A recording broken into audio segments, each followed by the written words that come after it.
ایک محل کا درمیانی فاصلہ کیا ہے؟ ما بین السماء والارض، جتنا زمین سے لے کر آسمان کا فاصلہ ہے، اس کو 100 کے ساتھ ملٹیپلائی کر دیں، 100 کے ساتھ ضرب دے دیں، کتنا بلند ہو جائے گا؟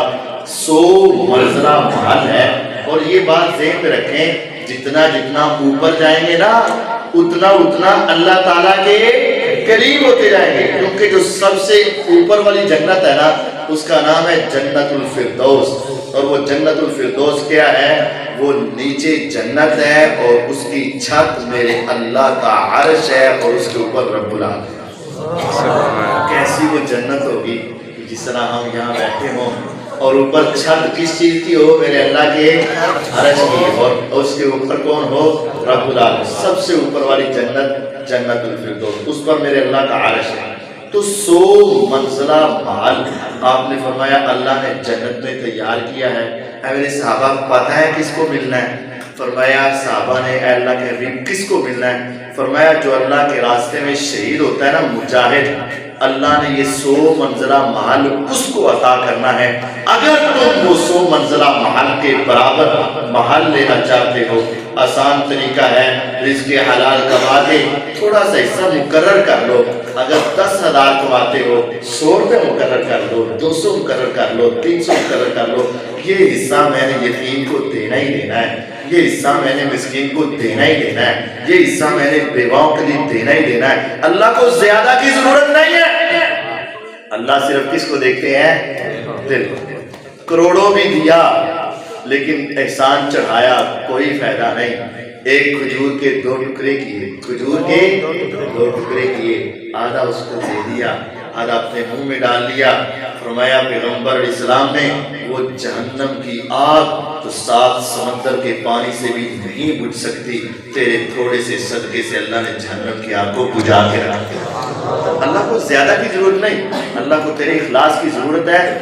اپنے مال میں بیواؤں کا حصہ رکھ، یتیموں کا حصہ رکھ، مسکینوں کا حصہ رکھ، یہ پیغمبر کی سنت بھی ہے اور تیری نجات کا ذریعہ بھی ہے۔ لاہور میں ایک ادارہ ہے دار السلام، ایک مکتبہ ہے، کیا نام ہے؟ دار السلام۔ اس کے جو مینیجر ہیں یا بڑے ہیں، ان کا نام ہے عبد المالک مجاہد صاحب۔ وہ سعودی عرب میں رہتے ہیں، پاکستان میں بھی آتے ہیں۔ انہوں نے خود ایک کتاب لکھی ہے دعاؤں کی قبولیت کے سچے واقعات، دعاؤں کی قبولیت کے سچے واقعات۔ اگر آپ کو فرصت ملے نا تو 1000 روپے کی آئے گی وہ کتاب لے لینا، اور اگر نہ لے سکو تو موبائل کے اوپر نیٹ سے ڈاؤن لوڈ کر لینا۔ یقین جانو پڑھو گے نا تو دعائیں دو گے، اور بعد میں تمہیں محسوس ہوگا کہ میرا ایمان پہلے سے بہت بڑھ چکا ہے۔ اس میں بڑے سچے واقعے لکھے جو دعاؤں کی قبولیت کی۔ اس کے اندر میں نے ایک واقعہ پڑھا، سچا واقعہ جو عرب کی اخبارات میں بھی چھپا اور بڑا معروف ہوا، اور وہ ادھر ہی تھے، انہوں نے وہاں سے پڑھا، پھر اس کی تحقیق کر کے اس کو لکھا۔ تو مکے میں ایک آدمی تھا، اس کو خواب آیا کہ فلاں بندے کو، یہ نام ہے، یہ اس کا نمبر ہے، اور اس کو عمرہ کروا کر۔ جب صبح ہوئی اٹھا، نام بھی یاد تھا اور نمبر بھی یاد تھا، اور کام تو یاد ہی تھا، لیکن کاروباری تھا، تاجر تھا، اس نے سوچا ایسی خوابیں تو آتے ہی رہتے ہیں، بھول گیا۔ چند دن بعد پھر خواب آیا، یہ نام ہے، یہ نمبر ہے، اور اس کو عمرہ کروا، تمہیں پہلے بھی کہا ہے۔ میری حافظہ تو اتنا تیز نہیں ہے کہ بندہ ایک مرتبہ بتائے تو سننے سے جلدی یاد ہے، تھوڑی دیر بعد کیا ہوتا ہے نمبر بھول جاتا ہے، لیکن اس کو پہلے بھی یاد تھا، اب اٹھا تو پھر یاد کیا، اور سوچا یار کوئی گل ہے، کوئی بات ہے، لیکن پھر اپنے کاروبار میں مگن ہوا، مصروف ہوا، بھول گیا۔ چند دن بعد پھر خواب آیا، ارے تم نے کہا ہے اس کو عمرہ کروا۔ اب اسے سمجھا 3 مرتبہ ہو گئے، لگتا ہے واقعہ تو کوئی گل ہے۔ صبح ہوئی، نماز پڑھی، امام سے پوچھا 3 مرتبہ یہ خواب آیا، بندہ ایک، نمبر ایک، کام ایک، تو یہ کیا معاملہ ہے؟ اس نے کہا تیرے پاس استطاعت ہے عمرہ کروانے کی؟ اس نے کہا ہاں سب کچھ ہے، اللہ کا دیا بہت کچھ ہے، تو پھر کروا۔ اس نے کہا ٹھیک ہے۔ جب دن چڑھا، اس نے نمبر ملایا، فلاں صاحب، جی فلاں صاحب، یہ تمہارا نمبر ہے، جی میرا نمبر ہے، وہی نام وہی نمبر، تو میں تمہیں عمرہ کروانا چاہتا ہوں۔ اس نے زوردار کہہ کر کہا اوہ حضرت جی لگتا بھول گئے ہو، تھوڑا میرا کی تعلق ہے، مجھے عمرہ کیوں کروانا؟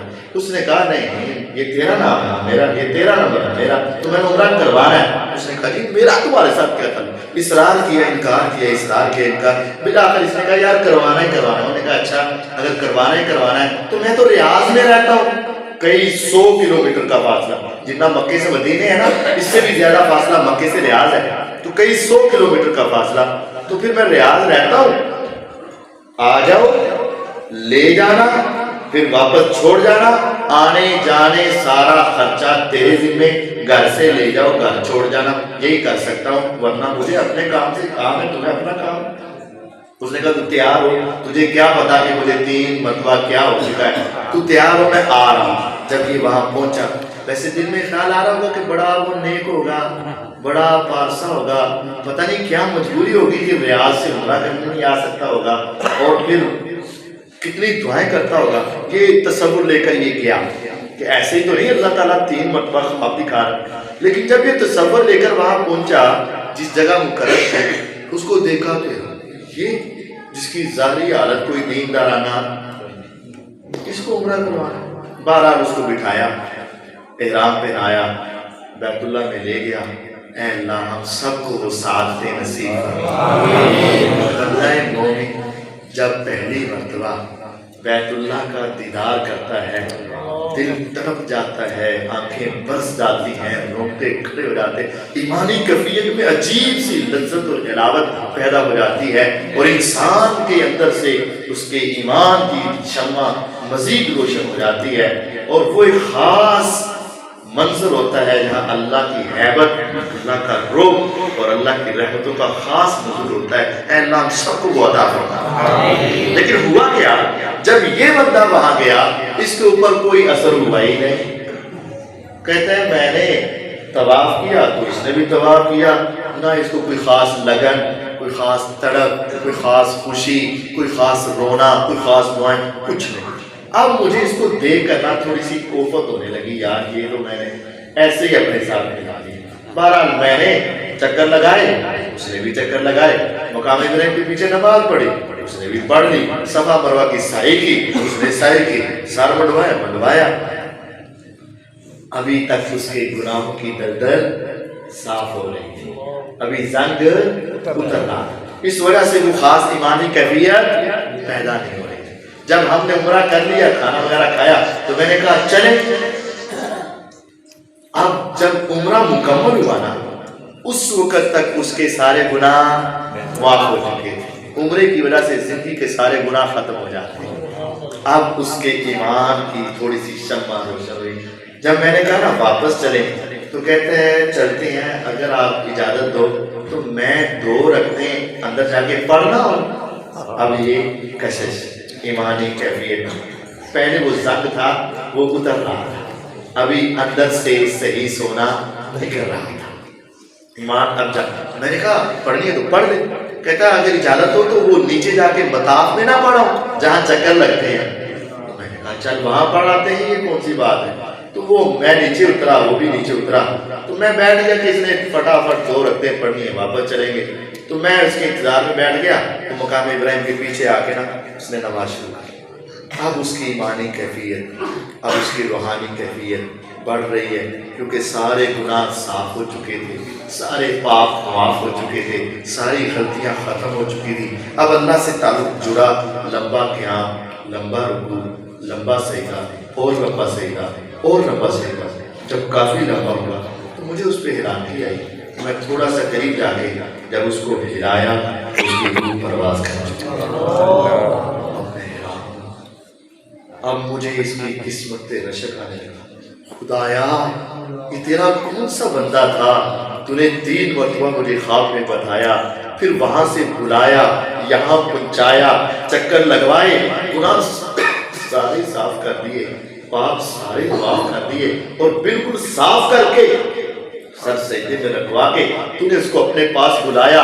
جس حالت میں مرو گے اسی حالت میں جیو گے، جس حالت میں مرو گے اسی حالت میں اٹھو گے۔ کوئی مرے گا تو بول فول بکتا ہوا، کوئی مرتا ہے گالیاں دیتا ہوا، کوئی مرتا ہے گانے گاتا ہوا، کوئی مرتا ہے تو قوالیاں گاتا ہوا، کوئی مرتا ہے تو برے کلمات کہتا ہوا، تیری عظمت پہ قربان جاؤں۔ جب تو فوت ہوا ہے تیری زبان پہ اللہ کی تعریف کے کلمے تھے یا اپنی معافی کے نغمے تھے؟ اللہ اس کو منا رہا تھا اور سر کہاں تھا؟ سجدے میں۔ کوئی مے خانے میں، کوئی جوئے خانے میں، کوئی شراب پیتے ہوئے، کوئی زنا کے اڈے سے، لیکن تیری عظمت پہ قربان تو نماز پڑھتے سر سجدے میں رکھ کے تو اپنے رب کے پاس جا پہنچا، اور تیری کوئی گناہ کوئی برائی تیرے نام اعمال میں رہی نہ۔ اب مجھے اس پہ رشک آیا، اب مجھے اس کے ساتھ محبت ہونے لگی۔ میں نے کہا خدایا واقعتاً یہ تیرا خاص بندہ ہی تھا جس کو تو نے یہاں بلایا اور ایسے بلا کے اپنے پاس بلا لیا۔ اب کیا ہوا؟ وہاں کی انتظامیہ نے اس کو پکڑا، غسل دیا سنت کے مطابق، کفن دیا سنت کے مطابق۔ جنازہ کہاں پڑا گیا؟ بیت اللہ۔ اگر ادھر رہتا تو کبھی آ سکتا بیت اللہ میں جنازہ۔ لاکھوں لوگوں نے اس کا جنازہ پڑھا تو معافی سے تو ہو ہی جانی تھی نا۔ جب جنازہ پڑھا تو کہتا میں انتظامیہ کے پاس چلا گیا، میں نے ان کو ساری بات بتائی کہ میرا اس کے ساتھ وعدہ تھا تو میں واپس گھر چھوڑ کے آؤں گا۔ یہ نہیں تھا زندہ یا فوت شدہ، لیکن وعدہ تو تھا نا کہ گھر واپس، تو اس کی میت میرے حوالے کر دو، میں اس کو گھر واپس چھوڑ کے اپنے وعدے کو پورا کرنا چاہتا ہوں۔ انہوں نے کہا ٹھیک ہے، ہمارے ملک کا باشندہ ہے، لے جا۔ میں اس کو لے گیا، گھر لے آ کے بتا دیا، اور پھر وہاں جنازہ ہوا۔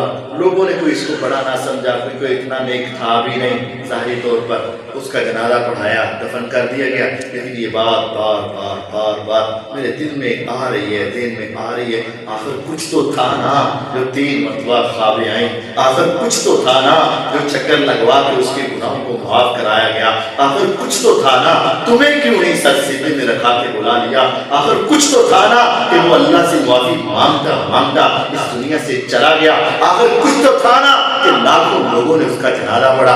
میں نے اسی نمبر پہ کال ملائی، پھر میں نے اس کو اپنا تعارف کروا کہا بہنا سچ سے بتانا اس آدمی کی نیکی کیا تھی جو یہ سارا معاملہ ہوا؟ اس نے کہا کیا بتاؤں، میرا خامد اتنا نیک نہیں تھا، بس پورا صورت تھا، توحید و رسالت تھی لیکن بہت زیادہ نیک نہ تھا، لیکن ایک نیکی تھی اور مجھے اس پہ پورا یقین ہے۔ اس نے کہا وہ کیا؟ کہتی میری جو ساتھ والی ہمسائی ہے 4 سال پہلے اس کا خاوند فوت ہو چکا، ہفتہ نہیں، مہینہ نہیں، سال نہیں، 2 نہیں، 4 سال پہلے اس کا خاوند فوت ہو چکا تھا اور بچے یتیم اور یہ بیوہ ہو چکی تھی۔ 4 سالوں میں کوئی دن ایسا نہیں آیا جب یہ اپنے بچوں کے لیے پھل لایا ہو یا کوئی سامان لایا ہو تو صرف اپنے بچوں کے لیے لایا نہیں، برابر کا دونوں ہاتھوں میں اٹھایا۔ شام کو ان کے بچے بھی دروازے کی کھٹک کے انتظار میں رہتے اور بیوہ بھی کان لگا کے سنتی رہتی۔ جیسے ہی میرا خاوند آتا ایک شاپر ان کے دروازے سے لٹکاتا، ہلکا سا کھٹکھٹاتا، اپنے گھر میں آ جاتا، بچے لپکتے دوڑتے اور عورت بھی جاتی اتارتی اور بچے اور بیوہ وہ کھاتی اور وہ زبان سے کلمہ کہتی خدایا تو دیکھ رہا ہے جس طرح یہ بندہ ہماری دنیا سنوار رہا ہے، اللہ میں کچھ دے تو نہیں سکتی لیکن صرف یہی دعا ہے کہ ہماری دنیا سنوار رہا ہے تو اس کی آخرت کو سنوار دے۔ مجھے یقین ہے اس بیوہ کے دل کی نکلی ہوئی صدا اور ان بچے کے دلوں سے نکلی ہوئی دعا نے آج میرے خاوند کی دنیا بھی بہتر بنا دی ہے، آخرت کو بھی بہتر۔ بیواؤں پہ خرچ کرو، مسکینوں پہ خرچ کرو، یتیموں کا خیال رکھو، یہ میرے آقا کی سیرت ہے۔ انک لتصل الرحم، آقا آپ تو صلہ رحمی کرتے ہیں، وتحمل الکل، آپ تو دوسروں کا بوجھ اٹھاتے ہیں، وتکسب المعدوم، حضور آپ تو بیواؤں کو کما کر دیتے ہیں، مسکینوں کو کما کر دیتے ہیں، یتیموں کو کما کر دیتے ہیں، میرا اللہ کبھی آپ کو ضائع نہیں کرے گا۔ وقدر الضیف، چوتھی بات میرے آقا آپ تو مہمان نواز ہیں، آپ تو مہمان نواز ہیں، جو مہمان نواز ہو اس کو بھی اللہ کبھی تنہا نہیں چھوڑتے۔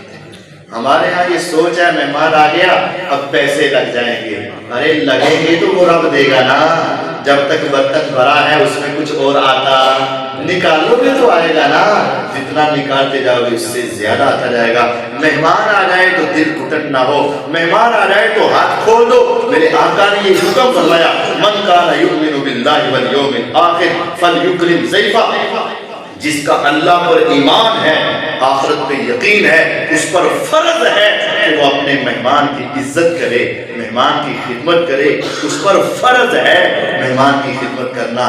ہمارے ہاں تو بسا اوقات یہ بھی ہوتا ہے کہ اچھا کھا رہے ہو، اچھا پی رہے ہو، تو مہمان آئے سیٹ سے کرتے بعد جو کھا لیں ہوتا ہے، ایسا نہ کریں۔ یتیم مسکین کے ساتھ ساتھ مہمان کا بھی خیال رکھو، مہمان کے لیے کھول دے سب کچھ، میرا اللہ تیرے رزق میں بڑی برکتیں پیدا کرے۔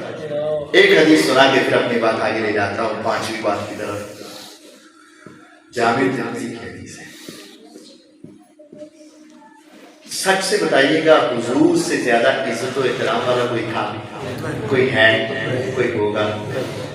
حضور کے پاس ایک مہمان ہے، جامع ترمذی، مہمان آ گیا، اور مہمان کوئی بڑا صحابی نہیں ہے کون؟ کافر۔ آپ نے پوچھا مجھے مانتا ہے؟ نہیں۔ میرے اوپر ایمان لاتا ہے؟ نہیں۔ کدھر آیا ہے؟ اور مسافر تھا، راستے سے گزر رہا تھا، رات ہو گئی ہے، مہمان بن گیا ہوں، رات رہنے دیں، ٹھہر جاتا ہوں کہ کھانے پینے کے لیے ہے تو دے دیں، صبح اٹھ کے چلا جاؤں گا۔ اس وقت وہاں کوئی ریسٹورینٹ نہیں تھے نا، کوئی اس طرح کے رہنے کی جگہ، مسافر ہوتا، ٹھہر جاتا، لوگ اس کو کھلا دیتے، پلا دیتے، پلا کے چلا جاتا۔ اب ایک طرف کافر ہے اور ایک طرف دو جہانوں کے سردار، نبیوں کے بھی امام ہیں، محمد الرسول اللہ۔ آپ نے اس کو اپنے گھر میں مہمان بنایا، اپنے بستر پہ اس کو لٹایا، آپ کے گھر میں ایک بکری تھی، آپ نے اس بکری کا دودھ دھویا، دودھ پیالے میں، کیا کیفیت ہوگی؟ مہمان کون ہے؟ کافر، اور میزبان کون ہے؟ محمد رسول اللہ۔ معراج کی راتوں جس کو آسمان دنیا سے سدرۃ المنتہا تک، سدرہ بیری منتہا آخری ڈیڈ لائن، اس سے آگے تو فرشتہ بھی نہیں جاتا، حضور وہاں بھی پہنچ گئے۔ اتنی عظیم شخصیت اب اپنے ہاتھ سے وہ دودھ نکال کر کافر کو پیش کر رہے ہیں، اور کافر نے پی لیا۔ تو پھر آپ نے پوچھا اور؟ کہتے جی ہاں اور۔ حضور نے دوسری بکری کا دودھ دیا، اس کو دیا، اس نے پھر پی لیا۔ آپ نے کہا اور؟ کہتے جی ہاں۔ حدیث میں ہے 1 2 3 4 5 6 7 بکریوں کا حضور دھوتے جا رہے ہیں، دودھ نکالتے جا رہے ہیں، اس کو دیتے جا رہے ہیں، وہ پیتا جا رہا ہے۔ پلانے والا نبیوں کا امام ہے، لیکن پینے والا کون ہے؟ لیکن ہے مہمان۔ آپ کو بتائے نہیں، جھلکا نہیں، پیچھے نہیں ہٹے۔ 7 بکریوں کا دودھ پلانے کے بعد پوچھا اور؟ کہتا ہے بس۔ حضور نے کہا تم آرام کرو، صبح ملاقات ہوگی۔ جب بستر پہ لیٹا تو سوچ آ گئی، یار اگر یہ دنیا چاہنے والا ہوتا یا صرف عہدہ چاہنے والا ہوتا تو اپنے گھر میں مجھے کیسے رکھ سکتا تھا، اور پھر اپنے ہاتھ سے اس طرح دودھ نکال کے کون خدمت کرتا ہے؟ یہ عام انسان نہیں ہے، یہ واقعتاً اللہ کا بھیجا ہوا پیغمبر ہے۔ صبح ہوئی، حضور آئے، ہاتھ پوچھا کیا حال ہے؟ کہا حال تو اب سیدھا ہو گیا، کلمہ پڑھا کے اپنا مرید بنا لیا۔ نبی علیہ السلام نے کلمہ پڑھایا، مسلمان ہوا۔ آپ نے پھر ناشتے کے طور پر بکری کا دودھ دیا، ایک کا دیا، فرمایا اور؟ کہتا بس۔ رات کو کتنی بھی؟ 7۔ صبح ایک۔ آپ نے فرمایا ہاں، کافر 7 آنتوں سے کھاتا ہے، مومن جب بسم اللہ پڑھ لیتا ہے پھر ایک آنت سے کھا کر اس کا گزارا ہو جائے گا۔ بتانا یہ مقصود ہے، حضور اتنے مہمان نواز تھے کہ مسلمان تو مسلمان، کافر کا بھی خیال رکھتے تھے۔ اور ہماری کیفیت یہ ہے، جس کو جانتے ہیں اس کو تو ہم کچھ نہ کچھ کر لیتے ہیں، جس کو نہیں جانتے ہم اس کے لیے کچھ کرنے کے لیے تیار۔ وہ آدھا گھنٹہ بھی بیٹھ کر جانے لگے تو کچھ خوش قسمت اس وقت پوچھتے بیٹھو گے تانوں پانی جائیے بے، کچھ ایسے خوش قسمت بھی ہوتے ہیں۔ لیکن دیکھیے سیدنا ابراہیم علیہ السلام، ان کے پاس کون آئے؟ فرشتے آئے۔ کس شکل میں آئے؟ انسانی شکل۔ تو آپ فوراً گھر میں جو بنا ہوا بچڑا تھا، مطلب گوشت تھا، آپ نے وہ لا کر ان کے سامنے رکھ دیا۔ نہیں پوچھا کتوں آئے ہو، کون ہو، کینوں ملنا ہے، کی کام میں، ساری باتیں بعد میں۔ ساری باتیں بات ہم پہلے سارا کچھ کر کے جاننے وقت پوچھتے ہیں، نہیں ایسا نہیں۔ ابراہیم علیہ السلام نے سامنے رکھ دیا، 12ویں سپارے میں بھی ہے، 27ویں سپارے میں بھی ہے، تو پھر ان کو کہا کھاتے کیوں نہیں؟ انہوں نے کہا ہم کھاتے ہیں ہی نہیں۔ تم کیوں نہیں کھاتے؟ کیونکہ جو تم سمجھ رہے ہو ہم وہ ہے ہی نہیں۔ تم سمجھ رہے ہو انسان، ہم کیا ہیں؟ فرشتے۔ دو مسئلے اور ثابت ہو گئے۔ ابراہیم علیہ السلام جیسا کوئی نبی گزرا تھا؟ اللہ کے سب سے عظیم پیغمبر دو ہیں، ایک ابراہیم علیہ السلام اور ایک محمد صلی اللہ علیہ وسلم، اور ان دونوں سے بھی آخری محمد صلی اللہ علیہ وسلم، یعنی سارے نبیوں سے اعلیٰ دو ہیں، ابراہیم خلیل اللہ اور محمد الرسول اللہ صلی اللہ علیہ وسلم۔ جب ابراہیم علیہ السلام کو سامنے بیٹھے بندے کا پتہ ہی نہیں چلا کہ انسان ہے کہ فرشتہ، تو علم غیب کہاں سے آ گیا؟ علم غیب بھی کہاں سے آ گیا؟ سمجھ آئی بات؟ پیغمبر ہو کر ان کے سامنے پیش کر رہے ہیں، اگر پتا ہو کہ فرشتے لے آنے کی ضرورت تو پھر رکھ کے پوچھنے کی ضرورت، کھاتے نہیں۔ قرآن میں ہے فَأَوْجَسَ مِنْهُمْ خِیفَةً، عرب کا دستور یہ تھا کوئی آ کر جب کھانا نہ کھاتا نا تو سمجھتے کہ یہ کسی غلط ارادے سے آیا ہے، یعنی دوسرے لفظ ہمارے یہاں جو مشہور ہے نا نمک حرام نہیں کرتا، تو وہ کہہ لیتے تھے جس گھر کا نمک کھا لیا ہے اب ان کے ساتھ ظلم، تو اگر کرنا ہے تو نمک۔ یہاں بدقسمتی یہ ہے کہ سارا کھا بھی جاتے ہیں اور سب کو باندھ بھی جاتے ہیں، یہ بدقسمتی۔ اس وقت وہ کھا نہیں رہے تو قرآن کہتا ہے فَأَوْجَسَ فِي نَفْسِهِ خِیفَةً، انہوں نے ڈر محسوس کیا، کھا نہیں رہے، لگتا ہے کوئی نیت اچھی، یعنی یہاں بھی پتہ نہیں چلا کہ ایسے کھاتے ہی نہیں، تو ڈرنے کی ضرورت کیا ہے؟ یہ تو کھاتے ہی نہیں، ڈرنے کی۔ اور پھر اس سے آگے اگر فرشتہ ہو یا نور ہو انسانی شکل میں آ جائے تو وہ کھاتا، اگر حضور نور ہو کر انسانی شکل میں آتے تو کھاتے، جب کھاتے ہیں تو اس کا مطلب وہ نور، یہ مسئلہ بہرحال یہ تو ایک الگ مسئلے ہیں۔ ابراہیم علیہ السلام نے اپنے مہمانوں کو فوراً پیش کیا، فوراً کھانا پیش کیا۔ تو یہ ہماری کیفیت بھی ہو، مہمان کوئی بھی آ جائے، جانتے ہو نہیں جانتے، پہچانتے ہو نہیں پہچانتے، کس کام کے لیے آیا ہے وہ کام سارے بعد میں، ابھی آ کر بیٹھے تو سب سے پہلے پانی لاؤ، اس کے ساتھ کھانے کا وقت ہے کھانا لاؤ۔ اگر تم یہ کیفیت اپناؤ گے یقین جانیے رب تمہارے رزق میں اضافہ بھی کرے گا اور تم پیغمبر کی سیرت اور سنت پہ عمل کرنے والے بھی بن جاؤ گے۔ پانچویں اور آخری بات، وَتُعِينُ عَلَى نَوَائِبِ الْحَقِّ، اے محمد صلی اللہ علیہ وسلم میں نے تو تجھے دیکھا ہے کہ آپ ہمیشہ حق بات کی مدد کرتے ہیں، حق کا ساتھ دیتے ہیں، چاہے اس کے خلاف اپنی اولاد ہو، چاہے اپنے رشتے دار ہو، چاہے اپنا قوم قبیلہ ہو، چاہے اپنی برادری ہو، کچھ بھی ہو جائے آقا آپ حق کے اوپر ڈٹے رہتے ہیں، قائم رہتے ہیں، ناحق فیصلے۔ ہمارے ہاں کیا ہوتا ہے، میری دکان ہے مثال کے طور پر اور میرے ملازم نے گاہک کے ساتھ جھوٹ بول دیا یا غلط چیز دے دی یا کوئی خراب چیز دے دی، مجھے پتہ بھی چل گیا اور گاہک نے کہا کہ یہ کلیم ہے، اسی مانتے ہی نہیں، اسی مانتے ہی نہیں۔ اسی اپنے ملازم کو سچا کرنا ہے جو مرضی ہو جائے، اور ملازم نے اپنے مالک کو سچا کرنا ہے جو مرضی ہو جائے۔ ہم نے اپنے بھائی کو سچا کرنا ہے جو مرضی ہو جائے، اپنے خاندان کو سچا کرنا ہے جو مرضی ہو جائے، بلکہ یہاں تک کہ آج عدالتوں میں چلے جاؤ پتہ ہوتا ہے کہ اس نے جرم کیا ہے لیکن جھوٹی گواہیاں دینے کے لیے بھی تیار ہو جاتے ہیں، اس وجہ سے اور یہ رشتے داری ہے ٹھیک ہے۔ لیکن میرے آقا کی یہ سیرت نہیں، میرے پیغمبر علیہ السلام کی یہ سنت نہیں ہے۔ وَتَكْسِبُ الْمَعْدُومَ وَتَقْرِي الزَّيْفَ وَتُعِينُ عَلَى نَوَائِبِ الْحَقِّ، میرے آقا حق کے اوپر کھڑے ہو جاتے تھے۔ سب سے بڑھ کر میرے آقا پر احسان کس صحابی نے کیے؟ ابو بکر صدیق رضی اللہ عنہ۔ میرے آقا فرمایا کرتے تھے لوگوں جس نے میں پیغمبر کے اوپر احسان کیے میں نے سب کے بدلے چکا دیے، جس نے مال دیا میں نے بدلے میں مال دیا، جس نے محبت دی میں نے بدلے میں اس سے بڑھ کر محبت دی، جس نے حسن سلوک کیا میں اس سے بڑھ کر اس نے سلوک کیا۔ ما لأحد عندنا ید الا قد کافینا ما خلا ابا بکر، لوگوں میں نے ہر انسان کا ہر بدلہ دے دیا ہے، ہر احسان چکا دیا ہے، صرف ایک وہ ہے جس کے احسانوں کا بدلہ میں محمد صلی اللہ علیہ وسلم نہیں دے سکا، اس کے احسان ہی اتنے ہیں کہ میں کیسے ان کا بدلہ دوں، روز قیامت اللہ ہی دے گا، میں تو نہیں دے سکتا۔ پوری کائنات میں صرف ایک انسان ایسا ہے جس کے احسانوں کا بدلہ میں پیغمبر نہ دے سکا، وہ کون؟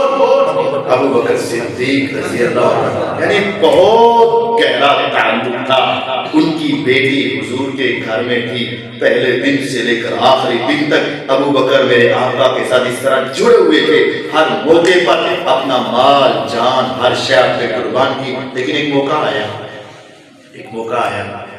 مقدمہ آ گیا حضور علیہ السلام کے پاس، ادھر ابو بکر ہیں رضی اللہ عنہ اور ادھر یہودی ہیں۔ کون؟ یہودی۔ ادھر کون؟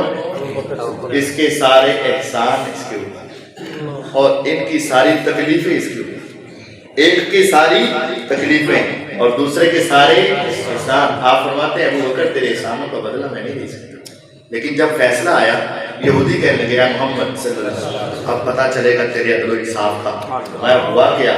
کہا یہ تیرے ابو بکر نے ہمارے ایک عالم کو تھپڑ مارا ہے، ہمارے عالم کو ربی، اس کو کہتے ہیں ربی، ہمارے یہاں مولانا کہتے ہیں نا، عیسائیوں کا پادری کہتے ہیں نا، یہودیوں کا کیا ہوتا ہے؟ ربی۔ ہمارے ربی کو تھپڑ مارا۔ آپ نے فرمایا ابو بکر تھپڑ مارا ہے؟ جی ہاں مارا ہے۔ ابو بکر کیوں مارا ہے؟ کہا حضور وہ یہودی بیٹھا میرے اللہ کی گستاخی کر رہا تھا، کہہ رہا تھا مسلمانوں کا رب فقیر ہو گیا، اب ان سے پیسے مانگتا ہے، چندہ مانگتا ہے، اس لیے تو ان کا نبی کہتا ہے من ذا الذی یقرض اللہ قرضا حسنا، کون ہے جو اللہ کو قرضہ دے؟ گویا کہ مسلمانوں کا رب کیا ہو گیا ہے؟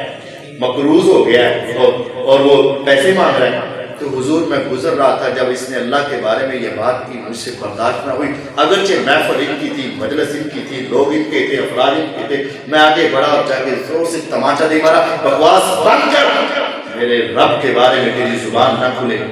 آپ نے کہا اوے تم نے ایسے کہا تھا؟ سارے ہی مکر گئے کہ ہم نے کہا نہیں، کہا ہی نہیں، اہلاً سہلاً مرحبا، سب مکر گئے کہ ہم نے کہا نہیں۔ اس وقت پھر آپ نے پوچھا ابو بکر رضی اللہ عنہ تیرا گواہ ہے کوئی؟ فرمایا گواہ تو کوئی نہیں۔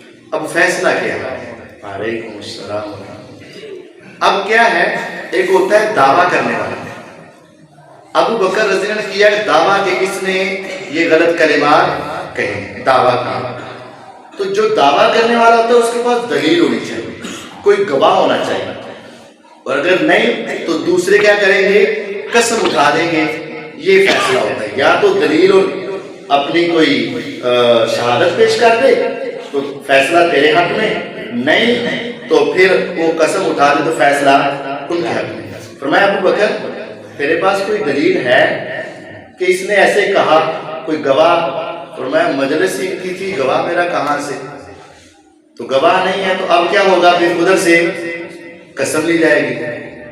تو کہا پھر ان سے قسم لے لیں، تو کہا حضور ہے سارے جھوٹے نے قسم چپ جان گے۔ اب کہا ابو بکر بات تیری اپنی جگہ پر، تیرے احسانات اپنی جگہ پر، تیرا تعلق اپنی جگہ پر، تیرے سارے معاملے اپنی جگہ پر، لیکن فیصلہ میرٹ پہ ہوگا، یا گواہ پیش کر دو یا پھر بدلے کے لیے تھپڑ کھانے کے لیے۔ ابو بکر بڑھاپے کے عالم میں حضور کے سامنے تھپڑ کھائے۔ حضور نے ساری رشتہ داریاں اپنی جگہ پر، تعلق واسطے اپنی جگہ پر، احسانات اپنی جگہ پر، لیکن کہا کہ فیصلہ کس پر ہوگا؟ میرٹ۔ ابھی فیصلہ نہ ہونے پایا، ابھی یہاں ہی تھے، آسمان سے جبریل اتر آئے، لقد سمع اللہ قول الذین قالوا ان اللہ فقیر ونحن اغنیاء۔ اے محمد صلی اللہ علیہ وسلم اگرچہ ابو بکر کا گواہ دنیا میں نہیں ہے تو آسمانوں کے اوپر تو رب سن ہی رہا تھا، ان کو کہہ دو ابو بکر کی گواہی تو رب نے دی ہے۔ لقد سمع اللہ قول الذین قالوا، اللہ نے سنا ہے یہ کافر کہہ رہے تھے اللہ فقیر ہے اور ہم غنی ہیں۔ اے ابو بکر تیری گواہی آسمان سے آ چکی ہے، یہودی جھوٹے آپ سکتے ہو، لیکن جب تک گواہی نہ آئی حضور اپنی صرف خاندان یا تعلق کی واسطے کی وجہ سے ان کے حق میں فیصلہ نہیں کر رہے۔ ہماری بھی یہ صفات ہو، 5 صلہ رحمی کریں، انک لتصل الرحم، حضور کیا کرتے تھے؟ صلہ رحم. وتحمل الکل، ہم بھی بوڑھوں کا بزرگوں کا بوجھ اٹھائیں. وتکسب المعدوم، بیواؤں کو یتیموں کو کما کر دیں. وتقری الضیف، مہمانوں کی مہمان نوازی کریں. وتعین علی نوائب الحق، حق کا ساتھ دیں. یہ پانچوں باتیں حضور کے اندر تھیں اور یہ پانچوں صفات ہمیں بھی اپنانے کی کوشش کرنی چاہیے. اللہ تعالیٰ مجھے اور آپ کو عمل کرنے کی توفیق عطا فرمائے. وآخر دعوانا الحمد للہ رب العالمین.